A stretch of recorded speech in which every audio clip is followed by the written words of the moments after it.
Now is the time to lift our nation from the quicksands of racial injustice to the solid rock of brotherhood. Now is the time. During the 1950s, many courageous leaders rose to prominence on the front lines of social justice. Although it's important to recognize these key figures and their impact on the civil rights movement, it was mostly ordinary people who played a part helping to unite a divided nation. And once again, many of them were children. Young people made the deliberate moral choice to come face to face with injustice in many of the fiercest battles for racial equality. Some of these were fought within the walls of public schools.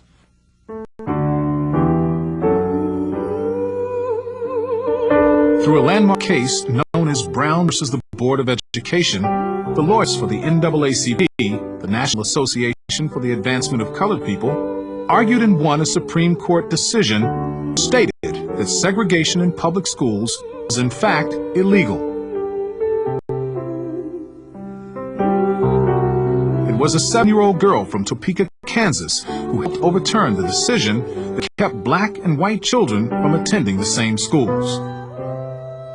Because Linda Brown was black, she was forced to go to an all-black elementary school. Since the school was far from home, she needed to take the bus to get there.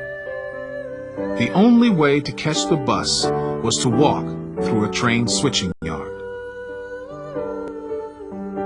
Her father didn't understand why being black meant his daughter had to struggle to get to school every morning, while an all-white school was just a few blocks from her home.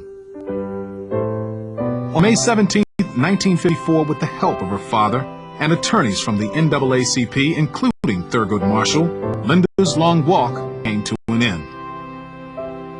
A unanimous Supreme Court decision declared that school segregation based on race was illegal. It impacted students in 17 states that had legally segregated schools and ultimately influenced almost every school in the U.S. Although part of the nation complied with the decision and began to integrate their schools, many were not willing to let go of their old prejudices and practices. This nation was founded by men of many nations and backgrounds. It was founded on the principle that all men are created equal, and that the rights of every man are diminished when the rights of one man are threatened. It ought to be possible, therefore, for American students of any color to attend any public institution they select without having to be backed up by troops.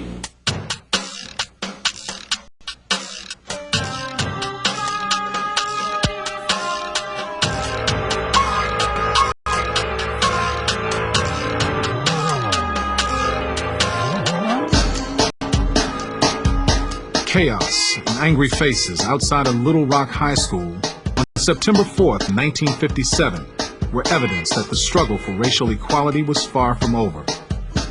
The mob was against the court-ordered desegregation of their school. 9 black teenagers who became known as the Little Rock Nine were scheduled to attend classes alongside 2,000 white students.